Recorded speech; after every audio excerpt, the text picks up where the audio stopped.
کا عنوان ہے ظلم کی ایک دستاویز۔ کافروں نے جب دیکھا کہ مسلمانوں کی تعداد گھٹنے کے بجائے دن بدن بڑھتی ہی جا رہی ہے، اب ان کی آواز کا اثر عرب سے حبش تک پہنچ گیا ہے، تو کھسیا گئے اور آپس میں مشورے کر کے طے کیا کہ جب تک بنی ہاشم محمد صلی اللہ علیہ وسلم کے خاندان والے ان کا ساتھ نہ چھوڑ دے اور محمد کو ہمارے حوالے نہ کر دے، اس وقت تک ان لوگوں سے ہر قسم کے لین دین رشتہ ناطہ بند کر دیا جائے، کوئی چیز ان کے ہاتھ میں بھیجی جائے، ان کی شادی غمی میں شرکت نہ کی جائے، ان سے ملنا جلنا چھوڑ دیا جائے۔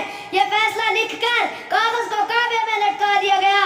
اس فیصلے پر عمل شروع ہوئے۔ مسلمان ہمارے حضرت اور ان کے ساتھ دینے والے بنی ہاشم اور بنی مطلب مجبور ہو گئے کہ شہر چھوڑ کر کہیں کنارے چلے جائیں۔ چنانچہ سب کے سب پہاڑ کی ایک گھاٹی میں جو بنی ہاشم کی ایک موروثی جگہ تھی اور جس کا نام شعب ابی طالب تھا، وہاں چلے گئے۔ سوائے ابو لہب کے باقی سب بنی ہاشم اس گھاٹی میں تھے۔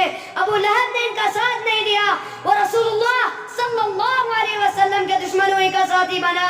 شہر میں سب چیز بکتی تھی مگر بیچنے والے دشمن تھے، اس لیے مسلمانوں اور ان کے ساتھیوں کو ایک چیز بھی نہیں ملتی تھی۔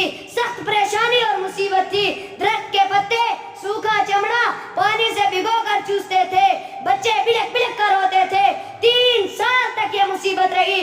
3 سال کے بعد کچھ لوگوں کو رحم آیا اور یہ معاہدہ توڑ دیا گیا۔ نبوت کے 7ویں برس لکھا گیا تھا اور نبوت کے 10ویں برس توڑا گیا۔ اس کے بعد ابو طالب سب کو شہر میں لے آئے اور پھر یہ لوگ اپنے اپنے گھروں میں آباد ہوئے۔